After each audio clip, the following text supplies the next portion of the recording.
நலம் காக்கும் ஸ்டாலின், உங்கள் குடும்பத்தின் நலன் அரசின் பொறுப்பு. தேனி மாவட்டம் உத்தமபாளையம் அருகே விதியை மீறிய கல்குவாரிக்கு எதிராக போராட்டம் நடத்திய இளைஞரை பேச்சுவார்த்தை என அழைத்து கழுத்திலேயே குத்தி துடிதுடிக்க கொலை செய்த சம்பவம் பெரும் அதிர்ச்சியை ஏற்படுத்தியது. உயிருக்கு ஆபத்து என புகாரளித்தும் கூட யாருமே கண்டு கொள்ளாமல் அலட்சியமாக இருந்த நிலையில்தான் குவாரி கும்பல் இரத்த வெறியாட்டம் ஆடியிருக்கிறது. இயற்கை வளங்களை சுரண்டு பணம் கொழிக்கும் முதலைகளுக்கு எப்போதுதான் கடிவாளம் போடப்படும் என்ற கேள்வியும் எழுந்துள்ளது.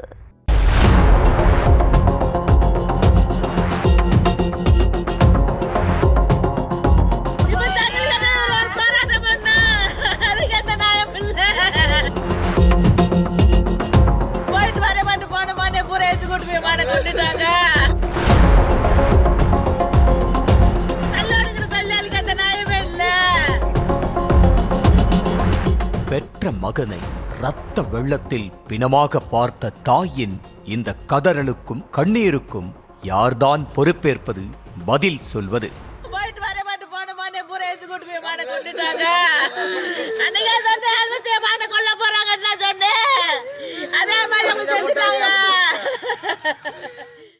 தேனி மாவட்டம் உத்தமபாளையம் அருகே சங்கிலி கரடு என்ற மலைக்குன்று அமைந்துள்ளது.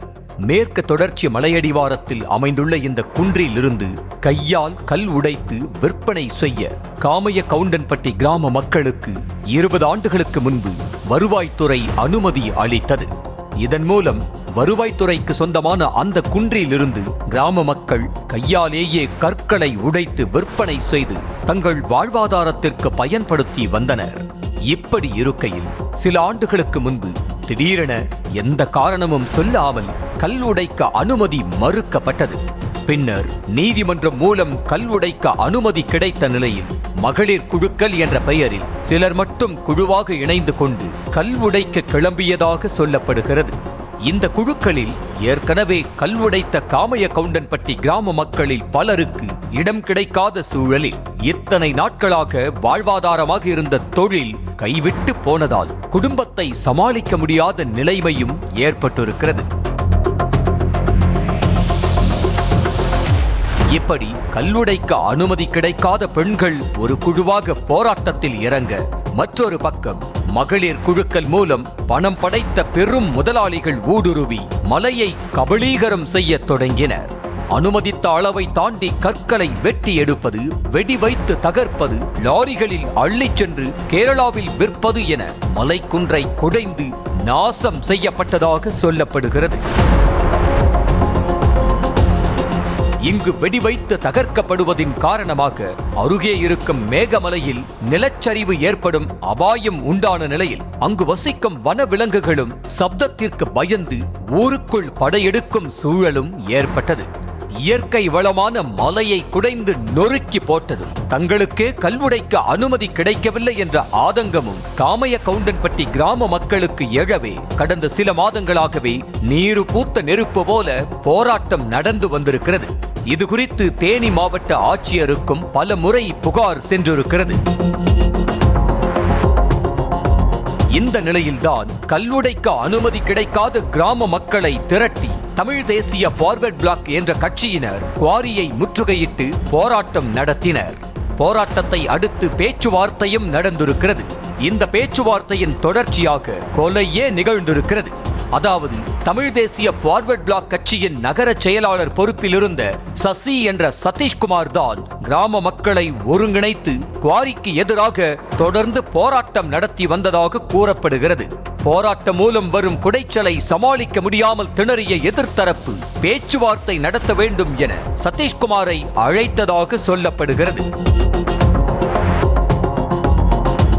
இதனை அடுத்து பேசுவதற்கு அழைக்கிறார்கள் என வீட்டில் சொல்லிவிட்டு புறப்பட்டிருக்கிறார் சதீஷ்குமார். அந்த பேச்சுவார்த்தையின் போது கைகலப்பு உருவாகித்தான் சதீஷ்குமாரை கழுத்திலேயே குத்தியிருக்கிறது எதிர்த்தரப்பு கும்பல். சதீஷ்குமாரின் அலறல் சப்தம் கேட்டு அக்கம் பக்கத்தினர் ஓடி வர எதிர்த்தரப்பு கும்பலும் தப்பி ஓடி இருக்கிறது. இதையடுத்து ஆம்புலன்ஸ் மூலம் கம்பம் அரசு மருத்துவமனைக்கு இரத்த வெள்ளத்தில் அழைத்து வரப்பட்ட சதீஷ்குமார் சற்று நேரத்திலேயே சிகிச்சை பலனின்றி உயிரிழந்தார். சதீஷ்குமாரின் மரண செய்தி அறிந்து மருத்துவமனைக்கு முன்பு கூடிய கிராம மக்கள் முற்றுகையிட்டு போராட்டம் நடத்தினர். அத்தோடு குமிளி மாநில நெடுஞ்சாலையை வழிமறித்தும் போராட்டம் நடத்தப்பட்டது.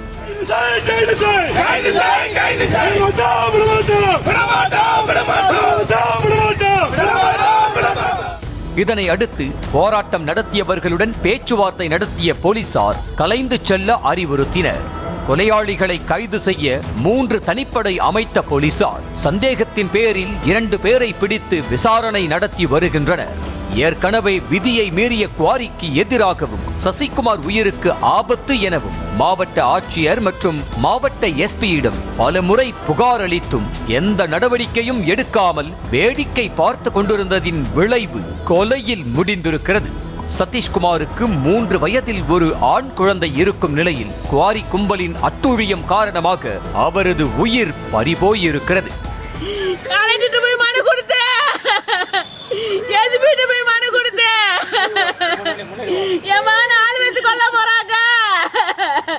எங்களுக்கு நல்ல தீர்வு கிடைக்கணும். அன்னைக்கு கொல்ல போறாங்க சொன்னேன். அதே மாதிரி செஞ்சுட்டாங்க. ஐயா, அவனுக்கு 3 வயசு பிள்ளைய பேர் இருக்கா. அவங்க அப்பா கருக்குள்ளோட 2 பிள்ளைய விட்டு செத்து போயிட்டாரு. இப்ப ஏன் வந்து பாதிக்க வேண்டிய 3 வயசு பையனை விட்டு மேல கொண்டு விட்டாங்க. அத்தோடு மகளிர் குழுக்கள் என்ற பெயரில் யார் யாரெல்லாம் மலையை வெடி வைத்து தகர்த்து பணம் சம்பாதித்தார்கள், அந்த பணம் படைத்த பெரும் முதலாளிகள் யார் யார் என்பதில் இன்னும் மர்மம் நீடிக்கிறது. கையாலேயே கற்களை உடைக்க மட்டுமே அனுமதி இருக்கும் நிலையில் வெடி வைத்து தகர்த்தும் ராட்சத இயந்திரங்கள் வைத்தும் இயற்கை வளங்களை சுரண்டி எடுக்கும் நபர்கள் யார் யார், இந்த கொலைக்கு காரணமானவர்கள் யார் யார் என உடனடியாக விசாரணை நடத்தி கண்டுபிடிக்க வேண்டும் என்ற கோரிக்கை எழுந்துள்ளது. உயிருக்கு ஆபத்து இருக்கு என புகார் அளித்தும் கூட ஆட்சியர் உள்ளிட்ட அதிகாரிகள் கண்டுகொள்ளாமல் இருந்தது ஏன்? குவாரி கும்பலுக்கும் அதிகாரிகளுக்கும் ஏதேனும் சம்பந்தம் இருக்கிறதா என்ற கேள்விகளுக்கும் விடை கண்டுபிடிக்க வேண்டிய அவசியமும் ஏற்பட்டுள்ளது. நலம் காக்கும் ஸ்டாலின். உங்கள் குடும்பத்தின் நலன் அரசின் பொறுப்பு.